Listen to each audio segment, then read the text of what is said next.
We're in the gate. And they're off. And Toughness is out quickly. Agency asked for early speed. Outside of them, our Bucky Charm is in the mix. And Western Avenue on the inside makes it 4 almost across the course. Yogi Boy is at the back of the field. So it is Agency who gets to the front. Pressed by Toughness ahead back second. 2 more, our Bucky Charm is 3 deep. And Yogi Boy trying to make some headway in between horses. He's up to take third, leaving Western Avenue as the trailer into the far turn. Agency cruising 3/4 of a length. Toughness in second. At the rail, it's Yogi Boy just in front of our Bucky Charm. Those two stride for stride, third and fourth, as our Bucky Charm reclaims third at the quarter pole, where Agency has led. Now our Bucky Charm moves to engage him. Agency, our Bucky Charm, 1-2 at the top of the lane. From the back of the field, Western Avenue trying to get involved once again. Yogi Boy down at the rail. Final furlong, our Bucky Charm and Agency. Agency, a very resilient customer on the inside of our Bucky Charm. Agency, our Bucky Charm, Agency. They could not pass him. Our Bucky Charm certainly tried his best. Yogi Boy third, then Western Avenue.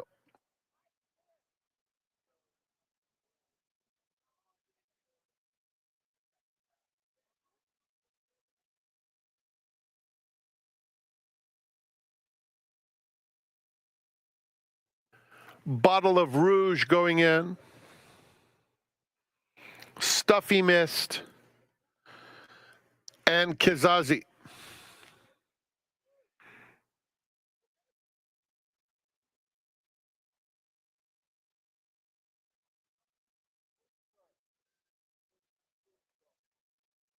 We're in the gate. And they're off. Hamika and Stuffy Mist are the first two out of the gate. They hook up right away. Glassheart just behind them third. Kizazi asks for more speed fourth. And Bottle of Rouge is at the back. Past the half-mile pole, and Stuffy Mist gets the lead pretty easily. Opens up almost 2 on Hamika in second. They are followed by Glassheart racing in between horses. Kizazi on the outside. 4 clear of Bottle of Rouge. They're approaching the quarter pole behind Stuffy Mist. Stuffy Mist leads it by 2 lengths. On the outside, Kizazi. Hamika now asked to run, responds very nicely, and is coming after Stuffy Mist at the top of the stretch. Here is Hamika with a powerful burst to the front. In the center, Bottle of Rouge is rallying, trying to get second. It's all Hamika. Hamika strides out beautifully through the stretch to stroll in by 7 lengths. Bottle of Rouge, Kizazi, and Stuffy Mist.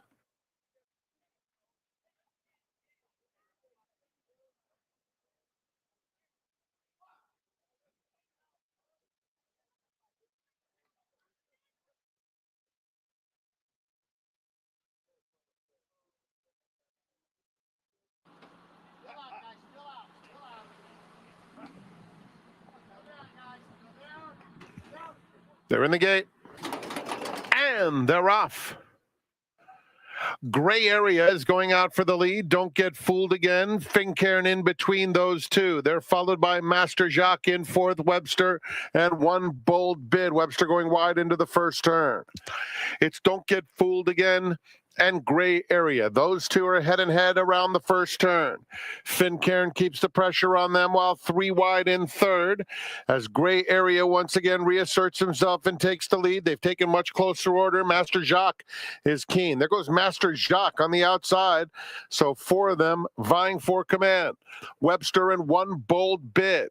It's Fincairn to the front, past the 5/8 pole, with Gray Area now in second. Fincairn leads it just under a length. Gray Area at the rail is in second, followed by Master Jacques. Don't Get Fooled Again. Red Cap at the rail. Webster is fifth, 4 off the lead past the half-mile pole, and One Bold Bid into the far turn, and it's Fincairn to catch. 2-length lead. Gray Area set down hard in second. At the rail, Don't Get Fooled Again, trying to come into the race. Master Jacques is 3 deep. Behind them, Webster. 1/4 of a mile to go. Fincairn in charge. Don't Get Fooled Again. Red blinkers takes up the chase now, clearly into second with 3/16 of a mile to go. It's Fincairn clear by 3.5 lengths. Three of them line up for second. Don't Get Fooled Again at the rail. Gray Area goes by him. Wider out Webster. Fincairn 4-length lead, and Fincairn made that early bid and was much the best. Fincairn wins by 4. Gray Area second, Photo third between Don't Get Fooled Again and Webster.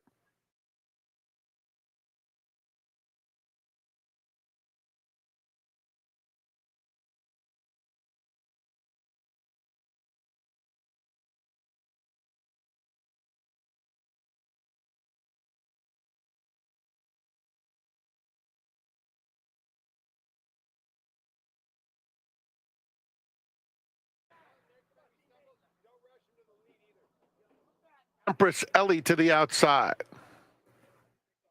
Going in. They're in the gate. A little bit of movement from She's Splendid. And they're off. Clean start. Sariha bounces out and takes command at once. Empress Ellie has speed and takes second. She's Splendid third. She's a Joker, a reserved fourth. And that leaves Cheekiest at the back of the field. It is Sariha who will lead the way through the opening quarter mile. Sariha leads over Empress Ellie. They're 1-2 rounding the clubhouse turn. Then it's She's Splendid. She's a Joker. Pink Silks 3.5 lengths off the pace. Cheekiest is at the back of the field. Sariha uncontested on the front end. Empress Ellie now just settles down in second and will be a length and a half behind the pacemaker. She's a Joker outside of She's Splendid. Cheekiest still reserved at the back. 5 lengths covers the field.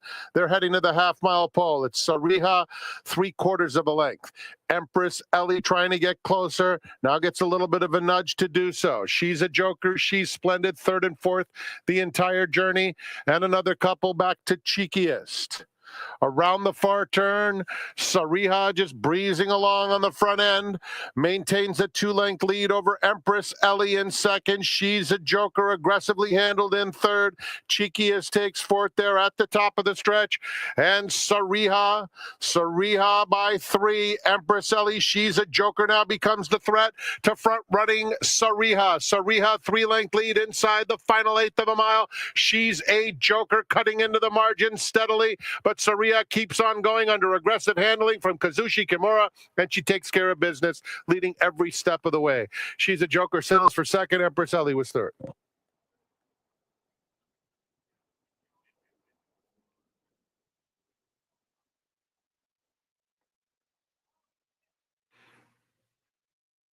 Fourth is official.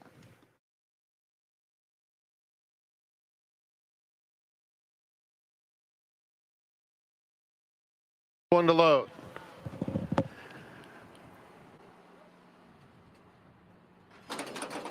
And they're off.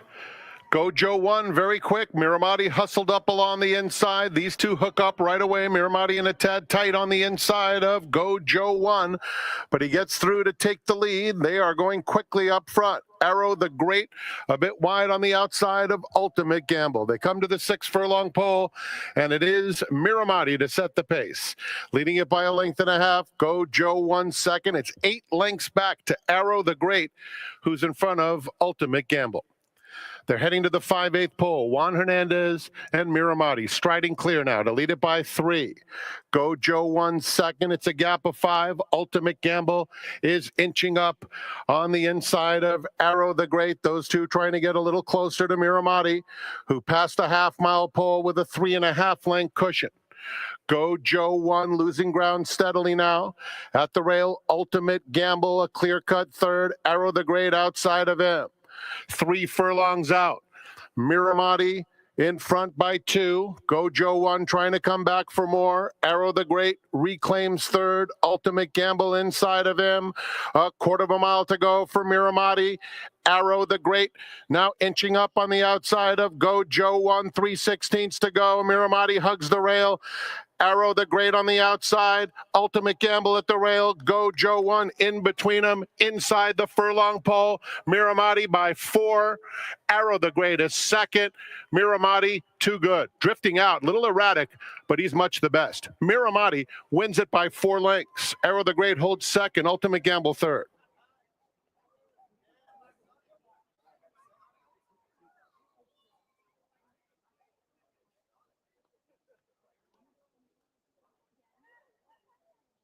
Of Santa Clarita Gateway race day. 24 minutes to race 6. It's the start of the late pick 4.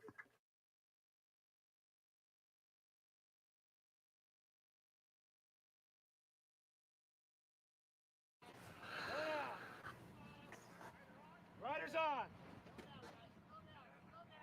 We're in the gate. And they're off. Perfect Smile bobbled out of the gate, but does show sharp early speed. Heavily favored Disposition is right up alongside. These two have sped clear of Lady Dosia in third. They are followed by Beauty Jenny. Aria's Ride goes by her. Then Forest Dazzle. And Memories in the Park is at the back. It's Perfect Smile to the 3/8 pole, pressed by Disposition. And Disposition is up to take the lead 3 furlongs out. 8 lengths to the next flight. Lady Dosia in third. Aria's Ride, Forest Dazzle, Memories in the Park, and they're followed by Beauty Jenny. It's Disposition with 1/4 mile to go. Off the rail, but in charge. Opening up a couple on Perfect Smile second. Still a block to the rest of them. They're inside the final 1/8 mile, and Disposition with a 2-length lead. Perfect Smile certainly trying her best in second. Then Aria's Ride picking up some pieces. Lady Dosia is in fourth, and Memories in the Park. Disposition too good. Disposition wins it by 2. Perfect Smile kept to her test the whole way. Then Aria's Ride and Memories in the Park.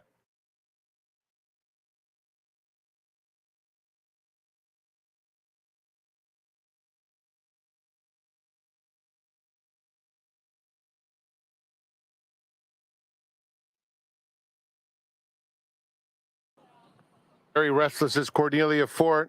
Settles down. And they're off. And Cornelia Fort breaks as smooth as possible. Amanda Rose has speed and takes the lead. Just behind them, Andiamo Ragazza between rivals. J&M Express on the outside, and the gray is Super Ellie. The 2 trailers, Crypto Crush and Nancy Griffith at the back of the field. Amanda Rose is the leader around the first turn, with Cornelia Fort the heavy favorite in second. At the rail, Super Ellie a joint third. J&M Express is 3 deep. Andiamo Ragazza between them, under a little bit of a hold, and in a tiny tad tight spot. 4 lengths off the lead. 2 more to Crypto Crush, and then it's Nancy Griffith. Down the back stretch, Amanda Rose is the long shot leader. And the target by 2 lengths, Cornelia Fort under a hold second. And then it's J&M Express inching up on the outside third. Super Ellie fourth. Andiamo Ragazza still fifth, 3.5 or so off the lead. Crypto Crush has lost ground. Nancy Griffith at the back. Rounding the turn, Amanda Rose still there by more than a length. Cornelia Fort, J&M Express, Super Ellie rides the rail. Only 2 lengths off the pacemaker. Andiamo Ragazza is next.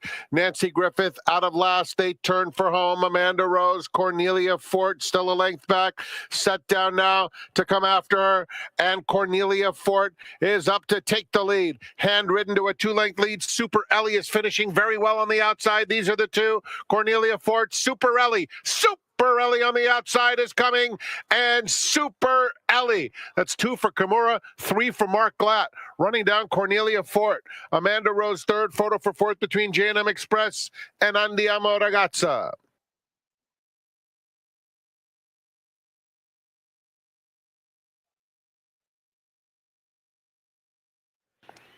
She'll be guided in.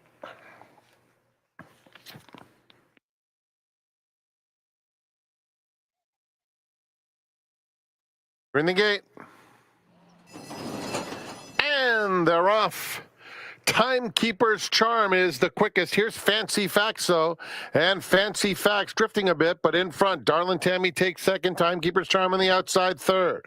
Then They Are For Sale, 3 off the pace in fourth. Grievous Angel is next, a length clear of Honey Joe. And Straker at the back. It's Fancy Facts running down the backstretch with a 3/4 length lead on Darlin' Tammy. Then Timekeeper's Charm in third. At the rail, They Are For Sale fourth. Grievous Angel inching a bit closer fifth. 5 lengths off the lead. Well clear of Honey Joe and Straker. It's Fancy Facts coming to the quarter pole over Darlin' Tammy, still almost a length behind. Timekeeper's Charm in third. Grievous Angel takes fourth, while widest of all. And They Are For Sale turning for home. Fancy Facts still there, a length and a half. Darlin' Tammy now trying to run by at the 8th pole. Here's Darlin' Tammy looming alongside Fancy Facts. 2 clear of Timekeeper's Charm. Darlin' Tammy takes the lead. Has to hold off Timekeeper's Charm. Darlin' Tammy, Timekeeper's Charm. Timekeeper's Charm, Darlin' Tammy. Darlin' Tammy, maybe a nose. It's very close. Shouldn't be called, but it looked like it. Darlin' Tammy, Timekeeper's Charm. Behind them, Fancy Facts.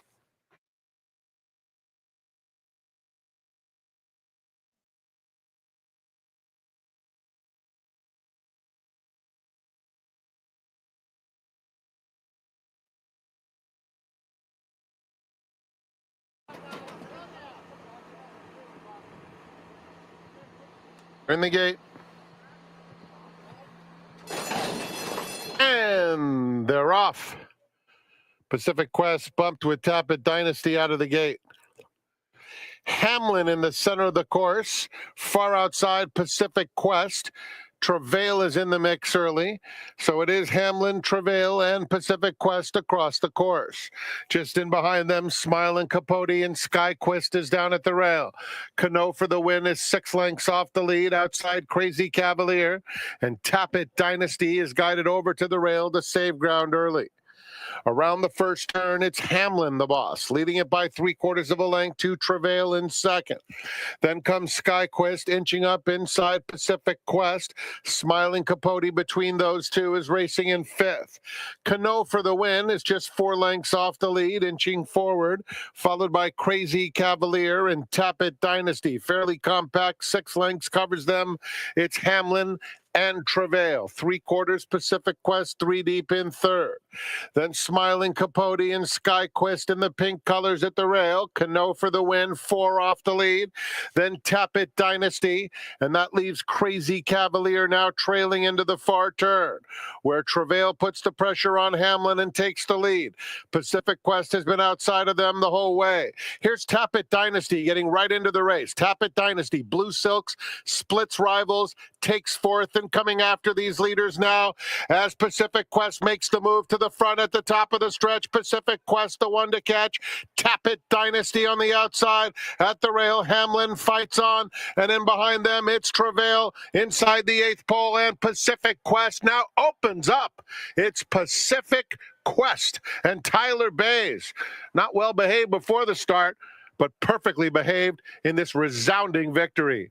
Crazy Cavalier was finishing flying late to get second. Photo between Tappet Dynasty and Hamlin, then Travail.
Our seminar guest today is going to be embarrassed when I say this, but it's very infrequently that we have racing royalty in our presence. Hi, everybody. My name is Tom Quigley, VIP Player Concierge. Also, your seminar host for the next 40 minutes, and you might not recognize her face, but you certainly recognize many of the champion racehorses that she has owned. Horses like Flightline, Accelerate, Stellar Wind, Full Serrano, etc., etc. It's our privilege, both for myself and for all of us here at St. Anita, to welcome our very special seminar guest today. Her name, Stephanie Hronis. Stephanie, happy Friday. Welcome to the seminar. Hi, Tom. Happy Friday. Thanks so much for having me on. Yeah, you're right. The idea of royalty, it's hard to line up with that, but very honored and excited to be here today. You and your husband, Costa, are both very subdued, I should say, in terms of the amount of support you've given to horse racing and thoroughbred racing specifically. A first question for you, Stephanie, would be, how did you get involved in this game of ours? When you were growing up, were you around horses? Did you develop a fondness for horses later on in your life? How did it all begin? I mean, definitely for me, I grew up in a rural community. I grew up on a dairy. So I grew up in ag, and around me there were horses, and it was a lifelong dream to have one. Wow. But my parents did a very good job of instilling the fear of them in me. And prior to meeting Costa, I had only been to one horse race, but was very cognizant of horse racing. And of course, like most people out there, very aware of the Kentucky Derby. But I had only been to the Fresno Fair one time. And then I met Costa. I kind of joke, but serious that I kind of got hijacked with it. I was an educator when I met him and had been a school counselor for many years in a rural community. Working mostly with the migrant population, and then a family resource center director. And at that time, when he literally proposed to me, the card had a list of reasons why I should say yes. And at that time, one of those was because I have 19 racehorses. I'm like, okay. A few more than now these days, that's for sure. Yeah. What is it about horse racing, Stephanie, that you like the most? Is it the pageantry? Is it the camaraderie? Is it the achievements your family has achieved? What is it you like most about horse racing? Yeah, for me, what really got my attention is I think in main part because I do observe.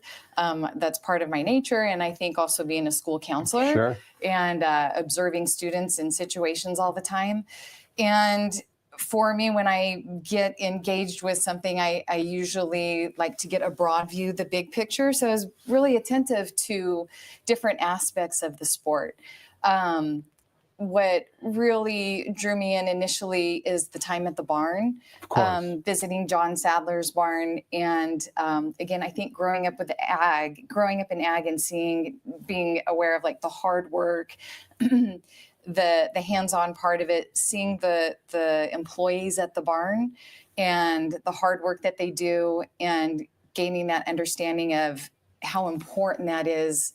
And that's an essential step to getting the horses on the track. And then just starting to take in and seeing like this is a gigantic ecosystem where every player, every role, like we're all very interdependent on each other. And the care, the passion, the lifelong connection for so many people, it doesn't matter what role you're in.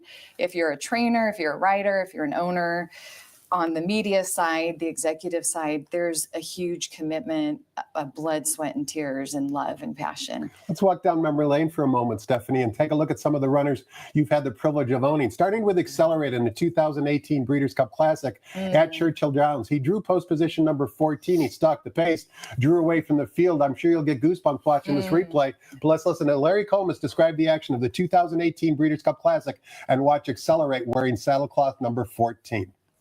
For the start, they're off in the Breeders' Cup Classic. Lone Sailor was off to a slow beginning, and Mendelssohn is sent out of there by Ryan Moore to grab the lead. McKinsey is close to, and as is Thundersnows down on the inside. Then it's West Coast. Accelerate will be fifth in the early stages, and now he's going to come to the inside to save a little bit of ground. And it's Roaring Lion, followed by Pavel. Mind Your Biscuits, 6 lengths off the lead through a flashy opening quarter mile in 22.68 seconds. Very, very fast for this distance. Catholic Boy is back around 7 lengths off the lead at this stage. Then it's Axelrod, followed by Gunnavera. Yoshida, Discreet Lover, and Lone Sailor at the back of the pack, but the pace could help them as Mendelssohn speeds to the backstretch in front.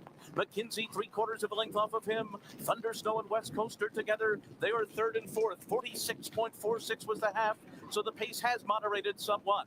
A length and a half back to Pavel, who's followed on the outside by Accelerate, the favorite, who's 6th right now. Just poked his head into 5th, and he's 4 lengths off the lead. Roaring Lion is coming under pressure on the inside. Catholic Boy is outside of horses with Mind Your Biscuits, and Axelrod is sent through inside of them.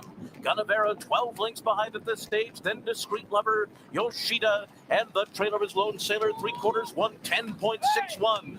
They move into the far turn with Mendelssohn, McKinsey, West Coast, and now Accelerate makes it 4 across the track as they round the far turn. And then it's Thunder Snow running in 5th on the inside. Axelrod is 6th outside of them and under a drive. And then it's Pavel. Yoshida still about 7 lengths behind, but he's unwinding and coming wide. And they're into the stretch. And it's Accelerate. And on the inside, Mendelssohn, Thunder Snow, roaring up between those two as they arrive at the 8th pole. Then Yoshida, Axelrod, Gunnavera's closing in late. It is Accelerate. He's coming down to the 16th pole in front. Thunder Snow on the inside is next. Then Mendelssohn, Gunnavera, and Yoshida on the far outside. They're coming to the wire. And Accelerate wins the Breeders' Cup Classic. Stephanie, there you are in the paddock area hugging John Sadler and, of course, your husband. He proposed to you 5 years before this in 2013 when you only had 19 horses. Now, fast forward 5 years after that, in 2018, you're in the winner's circle for the Breeders' Cup Classic. It must seem like a dream. It does. It does. I mean, I couldn't have even fathomed that when I first met him and started coming to the races because I mean, it wasn't even every weekend for us at the beginning. And then quickly the barn grew. And then to end up there at Churchill Downs, winning the Breeders' Cup Classic and just him getting there. I mean, in his career, he had 20 plus starts. He worked really, really hard to get to that point. John was super patient with Accelerate. I mean, he just was a real trier. So proud of him. And yeah, that home stretch run there. Seemed like an eternity, didn't it? Oh my God, it felt like an eternity. I mean, I'm having total flashbacks right now of the go. I mean, I'm whispering right now, but it was like at the top of, I think, all of us. It just seemed like in slow-mo and so much can change in that home stretch. And that symbolized the teamwork that you mentioned. It's an all-encompassing type of crew to get to that position. The exercise rider, the hot walker, the groom, the trainer, the transport system. I mean, it is unbelievable to think of all the people involved in our industry in order to make magical moments like that happen. Absolutely. Absolutely. I appreciate you even bring up the transport. Like, I mean, everything, even the foaling on the farm and the lead. I mean, so many variables can change to where they don't end up in that spot, you know, just really quickly. But yeah, it was a thrill. We're going to continue walking down memory lane, but more importantly, we're also going to find out who Stephanie likes on today's 9-race card. Her organization, Hronis Racing, has 3 runners on today's 9-race card. But before we do any of that, let's toss the microphone over to another gentleman who knows the experience of winning. His namesake, Miramati, won yesterday and non-winners of 2 races. Frank Miramati, the track announcer here, he's going to provide us with the early scratches. After he concludes with that, we'll be right back to resume the conversation. Thanks for watching, everybody, and stay tuned.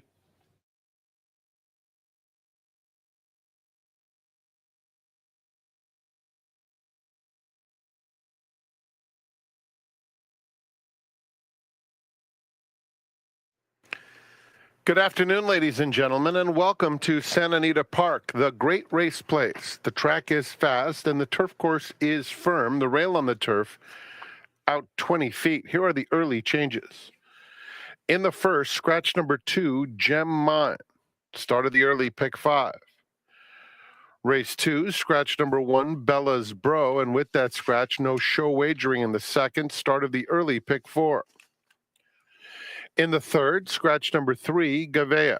Race 3, take out the 3. The $2 pick 6 starts with the fourth. Number 3, Whiskey in a Teacup, will carry 2 pounds over. Race 5 starts the late pick 5 as well as the $3 all-turf pick 3, scratch number 5, Kapalua Ride. In the sixth, beginning of the late pick 4, there are no changes. Race 7 kicks off the late pick 3, just a blinker note, in the 7th race. In the 8th, scratch number 5, Vlahos. And in the 9th, with super high 5 wagering, scratch 1, Makutu, and scratch number 3, Irish Whiskey. Note that number 11 draws in. Enjoy your day at Santa Anita Park. Post time for the first is in 59 minutes at 1 p.m. Let's go back to Quigley's Corner. His special guest today is Stephanie Hronis.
Welcome back. It's our pleasure to reintroduce Stephanie Hronis. She's part of Hronis Racing, who runs 3 horses today. And of course, they own 2 previous Breeders' Cup Classic winners. We've already seen the replay of Accelerate. That was in 2018. Let's fast forward to 2022 at Keeneland, the Breeders' Cup Classic, of course, won by the unbelievably dynamic Flightline. Let's watch Flightline in action, breaking from post position number 4.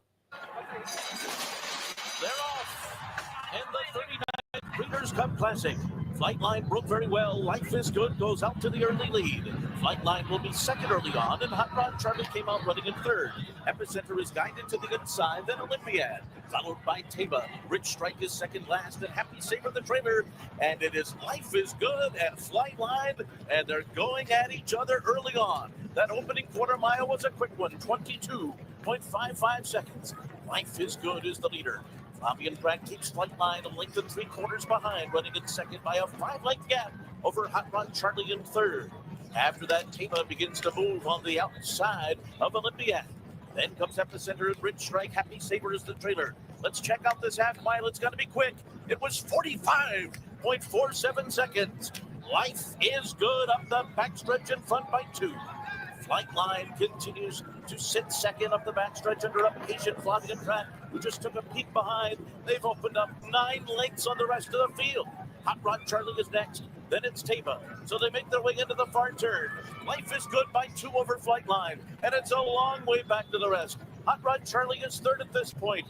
They're making their way around the far turn, and it is still Life is Good. He's got a 2-length lead. Flightline now beginning to move on the outside. Life is Good by a length. Flightline on the outside second. 8 back to Hot Rod Charlie. Then Taba to the outside. They're coming to the top of the stretch. Life is Good and Flightline hook up as they turn for home. And Flightline takes off. Flightline has gone right by Life is Good and comes into the final furlong with a 3-length lead. Life is Good trying to cling to second. Taba is third down to the 16th pole. It is Flightline. It is spine-tingling, jaw-dropping, awe-inspiring, Secretariat-like Breeders' Cup Classic win. Stephanie, the Hronis Racing dark green and white silks were a blur in the stretch there at Keeneland in 2022 when Flightline capped off his undefeated career, going 6 for 6, earning a Beyer speed figure of 121. That's handicapper speak. From an owner standpoint, you had to be so proud. I mean, it's just an amazing animal, once in a lifetime type of creature. Yeah, absolutely. I mean, once in a lifetime captures it. And then referencing a quote you gave me earlier today from Billie Jean King, that pressure is privilege.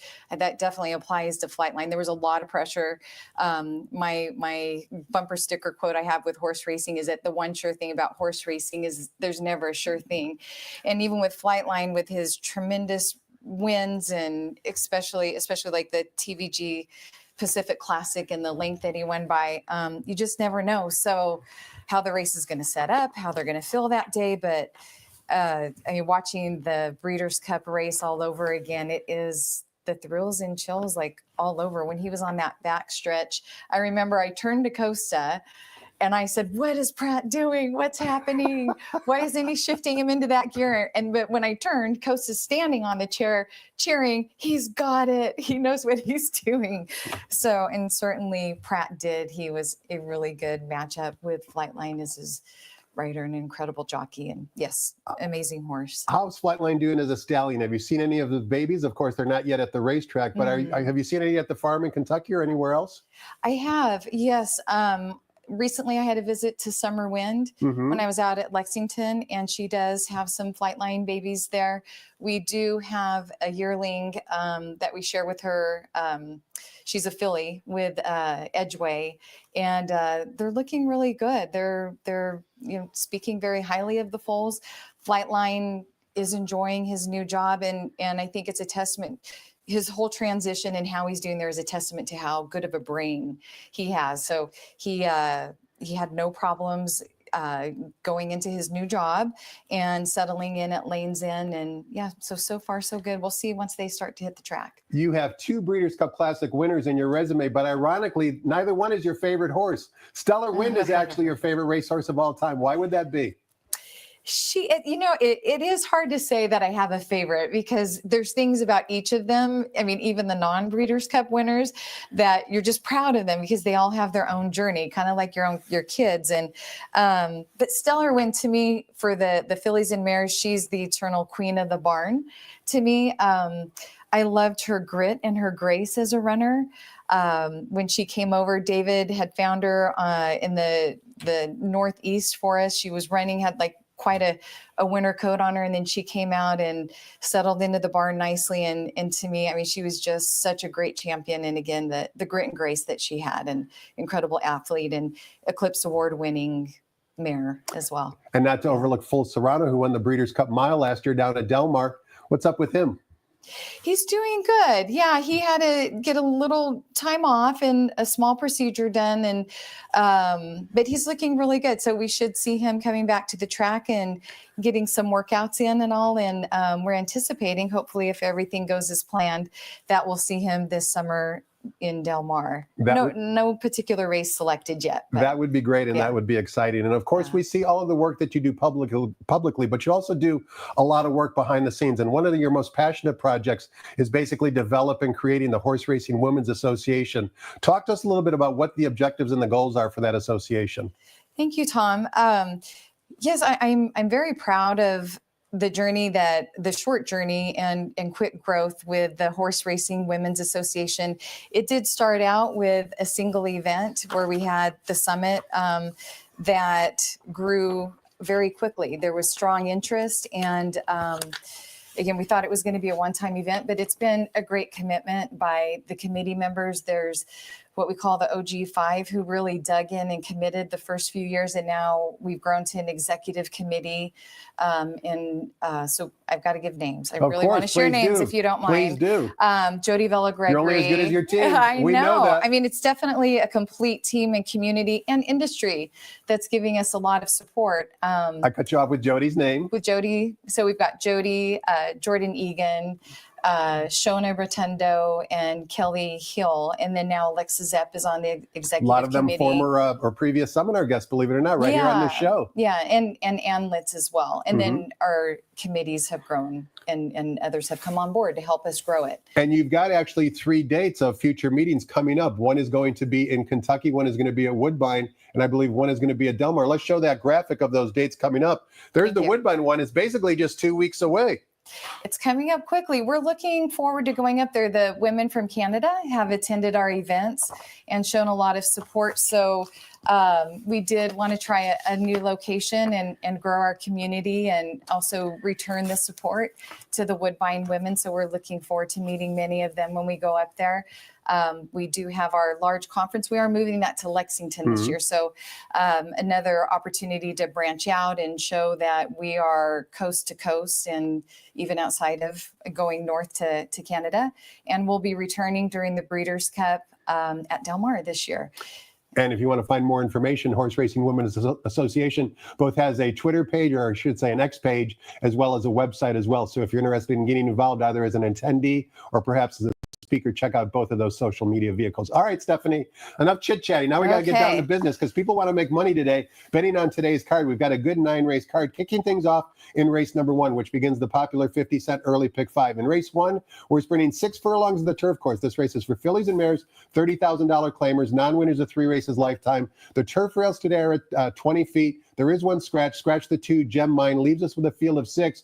Number 6, Kitty Katana, who you own, was the original 2-1 morning line favorite. Now she's on the board at 3-1. Favoritism going to the 1, Annie's Joy, who's 8-5 on the tote board with 48 minutes to post. First, let's talk about Kitty Katana. You expect a better effort today? We do, yeah. I mean, it was a disappointing last start, her last race out, but John thinks that with Ayuso on her, that this is going to be a good fit for her to come back. She's been training really good, so we're optimistic for her today. So we're looking forward to that. Fair enough. But if you don't like Kitty Katana, is there anybody else in the field or that you're maybe a little bit more worried about? I am. Yeah, I've got a couple, but I am going to give a disclaimer. I know that this is for betting suggestions. Connoisseurs, yeah. Betting connoisseurs. So I am here embracing this as a, I do enjoy handicapping. I am entry level at it. So please, this is a disclaimer, like hold on to maybe your rent money before using it on my picks. Guarantee. No money back guarantee. No, but here we go. So, so I also liked I do with Kitty, we're really excited for her again with the jockey change. I also like the 7 and the 3. They got my attention. I think the 7 might hit second. Her numbers are good. They pretty much line up between the 6, 7, and the 3. 6, 7, and 3, and that in no particular order, although we're all rooting for number 6, Kitty Katana, to win race number 1, owned by Hronis Racing. Let's turn the page, Stephanie. Take a look at at race number 2. You've got another runner in here, first-time starter, number 3, Jetway, who is 4-1 on the morning line. Race 2 is 5 furlongs on the main track. Maiden special weight 2-year-olds. It also begins the 50-cent early pick 4. Scratch the 1, Bella's Bro. Before we get your thoughts on the race, let's take a look at a workout for Jetway. This is a workout, a team main track gate drill back on May 28th. That is Jetway on the outside. The interesting thing here as we're watching this workout break from the gate is that the workmate is also trained by John Sadler. It's a 4-year-old who runs in race 9 today. So you get 2 for the price of 1, but Jetway is on the outside. And you can kind of see as we continue to watch this workout, Stephanie, they finish up pretty much at the same time, but they go back and forth, kind of testing each other's mettle, seeing who might want to take the lead. And I think both exercise riders do a really good job here, kind of giving their runners a chance to be in front and then maybe let the other runner go in front. But nevertheless, in my opinion, it was a very competitive workout. I'm guessing that maybe Jetway would be a little bit better at longer distances, but that's just my guess as a handicapper. What can you tell us about Jetway? Yeah, what I like about this work too is that he's going out against an older horse and he's showing that he's keeping up pretty good. Nicely with him. Jetway, I actually met him before he came out here. I went and visited Iceman's in the springtime, and he was one that really stood out, showed a lot of class even at the farm. And so he's one that's been a real promising one to us, and we're super interested. I like this race. At the maiden special weight 60 level. I think it's challenging to handicap it. I call these the crystal ball races for the first time starters because we just don't know. So I look at the trainers, other variables on the racing form. So John really likes Jetway. I do too. And of course, I'm really smitten with him. I chatted with his groom, Alex. He thinks that he's really smart and that he's got a good head on him. My other picks for this race are the 5, Desert Gate. I think the Baffert Pegram combo, you can't overlook that. And then the 4 is my third pick with Doug O'Neill and Freysu. The outside 3 runners, of course, whenever you're in a baby race, Stephanie, you always have to take it a second a third look at trainer Bob Baffert with his first-time starters. So courtesy of our friends at firsttv.com, let's watch a workout for Desert Gate. This is, again, a team main track gate drill. This one was back on May 26th, 2 days before Jetway worked out. The workmate in this particular drill, if you recognize the name, Battle of Rogue, ran second in yesterday's second race to a Bob Baffert monster.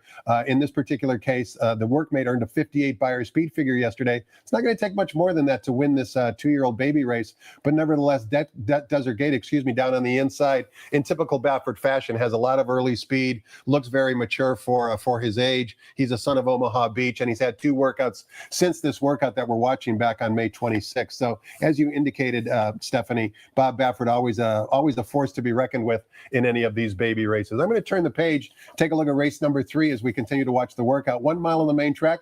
$20,000 is the claiming tag. Non-winners of 3 races lifetime is the condition. Scratch the 3. Gavia leaves us with a field of 5. Number 5, Fireman Dan is the 5-2 morning line favorite. You don't have a runner in this race, but I know you handicapped it. Tell us who you like and why. I do. So my 3 picks on this race, it's a race I probably would box. I would go a little bit more conservative or on the safe route with doing the boxing. I picked the 154. I'm interested in the one, particularly like Fresu. I think he does a great job navigating. If he can get this horse out quickly and not have to get covered up and battle with the traffic, I think that he can do well. We can see something nice come out of this race for him.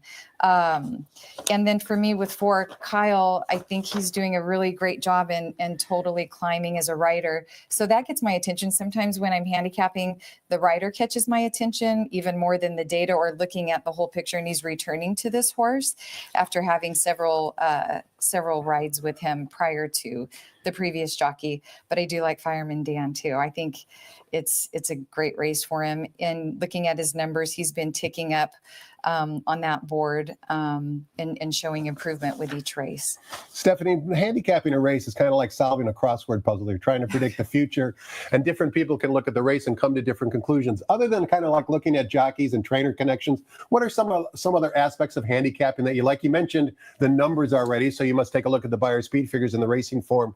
Do you rely primarily exclusively on the daily racing form to do your handicapping? I do pretty much 99% of the time. I mean, there's so much data on there. Correct. I know Costa, he likes looking at PPs, but he also likes to look at the rags also. Yeah, the rags and cheats. The rags and cheats. Yeah, he's got my son start on that. And then our other son, DT, he likes the PPs. But, if I can carve out time, like for this, where it takes me about an hour and a half to 2 hours to go through the whole card, I do like to really look through, and I'll use like different codes with colored ink and whatnot to help me with my handicapping. But even for people that are entry level, like you can start with even picking the name of the horse, or maybe it's a trainer, or maybe it's because you like the gray horses. But it's kind of fun to focus on when you're starting out looking at this, because it's so overwhelming. And right when I think that I got it, there's a new piece of data like, how did I not see this other figure on here? Why am I not looking at the top right where it's got like what surfaces they were on and how they did on similar different surfaces? So it's it's a rewarding yet time-consuming pursuit. Mm-hmm. Race number 4 begins the $2 pick 6. We're sprinting 5.5 furlongs in the main track. For restricted claimers, $5,000 is the claiming tag. Field of 7, number 1, Big Down Smiling is 5-2 on the morning line. Give us your thoughts on race 4, Stephanie. This one, I went straight out with the 1-2. I like how the jockey is doing. So this one, I was drawn to the jockey. I do try to overlook the morning line odds so that doesn't sway me. I try to ignore that at the beginning, and then I like to look at it to test myself to see how I've done. So this horse did well, same distance on last time out, same jockey. So I'm anticipating that there's a good chance. Might be hard to make some money on the one, but I think it's a good safe way to go. And then also with 2, I like that there's a consistent jockey horse combination going on there. We'll see how he does going back to the 5.5 furlongs. Race number 5 begins both the 50-cent late pick 5 as well as the $3 all turf pick 3 with a reduced 15% takeout. We kick off both wagers in race 5, sprinting 6 furlongs on the turf course. For Calbred, allowance optional claiming types, 3-year-old fillies, non-winners of 1 other than. Scratch the 5, Kapalua Ride leaves us with a field of 8. Number 7, Tight Squeeze from the John Sadler barn is the 2-1 morning line favorite, owned by Legacy Ranch. I'm sure you know Pete and Ev Perella. Are you rooting for them in this race, or are you looking elsewhere? Yeah, okay, so I tried to be unbiased and wipe out that there are Johns in here and Legacy Ranch with Terry and Drew Knight, who manage the farm, and I have great respect for. We love the operation. That's where we send our horses when they're getting beautiful time off. Facility. It's incredible. Mm-hmm. Yeah, great facility, great care that they get there. So in my mind, if I were to name this race, I would name it after John's horse, Tight Squeeze, because I think between the 7, 8, and 9, I mean, they're just really similar horses, and I think it's going to be a really good, interesting. I'm excited to watch this race to see how it plays out between the 3 of them. But for me, I am picking the 7 for the win. 7, 9, 8 in that order. All outside 3 runners, all owned by prominent California owners and breeders. Race number 5. Race number 6 begins the 50-cent late pick 4. We're sprinting 5.5 furlongs on the main track for fillies and mares in for an $8,000 tag. We've got a field of 7. Number 3, Stellar Cap from the Gary Studi barn is the 5-2 morning line favorite. These are some trainers and jockeys who don't get a very often chance to hit the winner's circle. I'm sure you're going to be rooting for one of them based upon your handicapping. Who is it? I do. I'm going to go completely. We've had horses that have gone up north when Golden Gate Fields was open, and we ran under Andy Mathis. Great so trainer. He's a great trainer. He is, and we've always appreciated the care our horses have gotten with him. So knowing how he operates as a trainer, I think he's just such a straightforward person. I have great respect for him. So the 1 has my pick. Race number 7 is a wide open turf race. It's 1 mile on the turf course for 3-year-olds. Allowance optional claiming types, non-winners of 1 other than. It also begins the $3 late pick 3 with a reduced 15% takeout.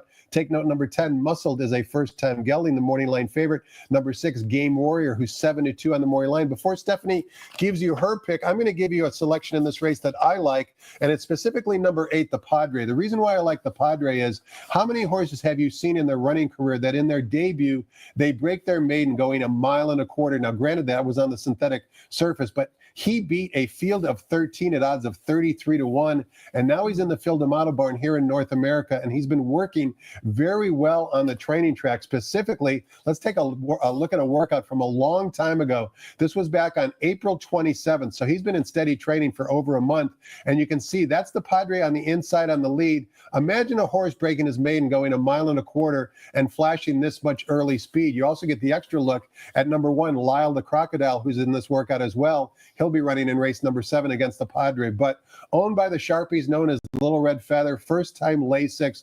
I just have a sneaky suspicion that the Padre has a little bit more ability, and if he wins this race today, I have no inside information, but I suspect that if he runs well or wins, we might see him in the Oceanside on opening day at Del Mar. Just my suspicion and my hunch. This is a real good race. You could go a lot of different ways. I've shown you which way I'm going, Stephanie. Which way are you going?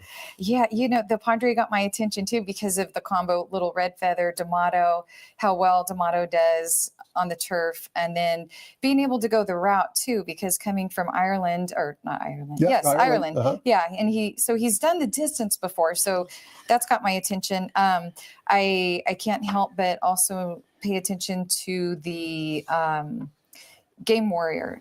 Game Warrior is my top pick, but I see 3 as the trifecta with Omaha Beach, Mandela, and Spendthrift Farms going out. And then you've got the superfecta when you add Mike Smith in there. So my picks are in the order, my lock it in answer, the 6, 3, 10. I'm chuckling because even this in the space of 20 minutes, you've mentioned exacta boxes, you've mentioned trifectas. I mean, you get involved at the windows because you know the terminology. You like playing and you like putting some money through the window. I do. I mean, and it's funny, even if it's a small bet, like it just gets you engaged with the race. And then for me, boxing has been my security blanket because it's kind of been a trend, not just a joke, but if I pick a win, they're not going to win. So I do joke that if there's a horse that's really competitive for us in one of our races, I'm going to pick them to win because they probably won't win. But I get it. So I do a lot of, so there's that aspect. I'm moving away from that, gaining confidence, moving away from the boxes more. And in 2025, going for the win picks and not boxing it. And part of that, what's helped is me to get to that part with my betting is our handicapping contest that we have with the Horse Racing Women's Association, and also with the TOC women's luncheons that we've had. We make it very user friendly, using mythical money. So there's no like financial investment, but you have to pick the win. So that's helped me to take the leap with picking the W's. It's Friday the 13th. Are you superstitious, Stephanie? It's a lucky day. It sure is a lucky day. Speaking of lucky days, you've got Eagles Flight running in race number 8, which is the next race we're going to look at. 6 furlongs in the main track, allowance optional claiming types, non-winners of 2 other than. Race number 8 also begins the $5 late daily double with a reduced 15% takeout. Scratch the 5, Lajos, leaves us with a field of 5. Number 2, Eagles Flight, who you owned in company with other entities, including Summer Wind and Mr. Farish, is the 3-1 morning line favorite. Now he's returning back to a sprint race, which is the distance where he won his debut at. Before we get your thoughts on the race, again, courtesy of our friends at firsttv.com, let's watch Eagles Flight working a bullet drill on June 1st. This was the best of 90 works at the distance of 4 furlongs. This is him right here, isolated. You can tell by the time, 45 and change flat with the exercise rider basically standing up in the saddle, not urging Eagles Flight at all. Of course, we would love Eagles Flight to be a 2-turn special type of horse, just like his half-brother Flightline. But you know what? I think he might be more talented as a sprinter. And given what John Sadler is doing today and watching this workout coming down the lane, I have a feeling he's set for a smashing type of performance today, Stephanie. That's certainly what we're hoping for and anticipating. It was really helpful. The last race out, I mean, we definitely consider that one a head scratcher because he had been training well. There's been a lot of work with him and just really developing him. He's got a lot of natural talent that John and Juan see in him.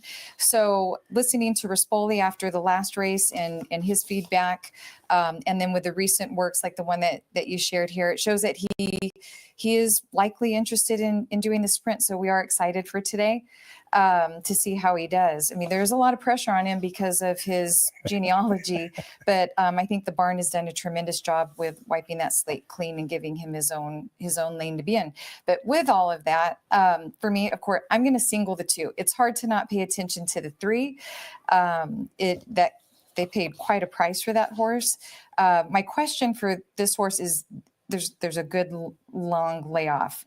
Great respect to the trainer, the owner, the jockey. So it'll be interesting to see how he does with his return. Is this going to be like almost like a maiden race for him with starting fresh again? So with that, I picked the 2. Looks like a 2-horse race, and of course, we're rooting for Eagles Flight. Hijazi seems to be his main competition. Let's conclude today's card in race 9, offering $1 super high 5 wagering, sprinting 6.5 furlongs in the turf course. Maiden claimers, $50,000 of the claiming tag. Scratch the 1 and the 3.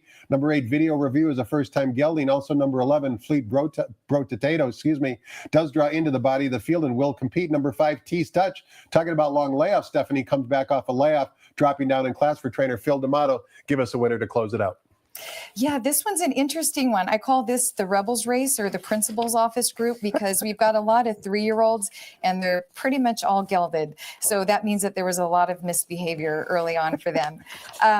For me, I like the 4. The 4 is my top pick.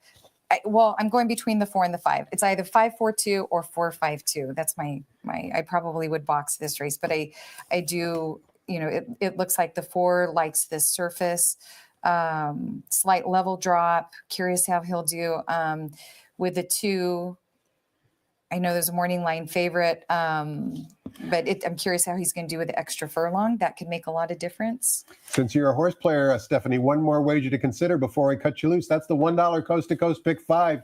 It's always in play, both Friday, Saturday, and Sunday, combined races, both from Gulfstream Park and San Anita. You heard who Stephanie likes in races 3, 5, 7 here at San Anita. All you got to do is handicap the 2 races at Gulfstream Park in today's sequence, Gulfstream Park race number 8 and Gulfstream Park race number 9. And voila, you might have a winning ticket, $1 minimum, low 15% takeout. Stephanie, you are a very, very busy individual. Thank you so much for joining us today, showing us your love and appreciation for this great sport of ours. Thank you for your continued support, both to you and your husband. Best of luck, not only today, but for the remainder of the year. Thank you, Tom. I appreciate it. Thank you very much. Thanks to all of you for watching as well. Hope you enjoyed it.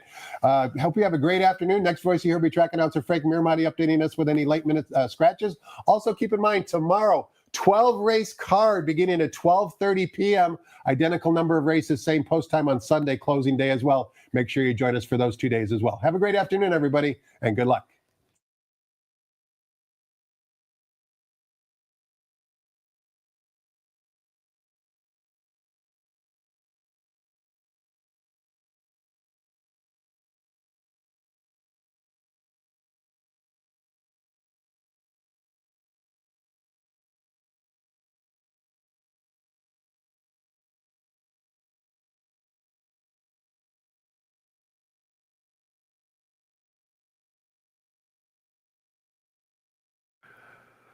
Ladies and gentlemen, please rise for our national anthem.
Good afternoon. Welcome to Santa Anita Park. The track conditions are brought to you by John Deere. We are fast and firm with the rail on the turf at 20 feet. Here are the changes. Nothing new to report. First race, scratch number 2, Gem Mine. Early pick 5 starts with the first. Race 2, no show wagering with the scratch of number 1, Bella's Bro. In the third, scratch number 3, Gavea. Race 4, number 3, Whiskey in a Teacup, 2 pounds over. The fifth starts the all-turf pick 3 and late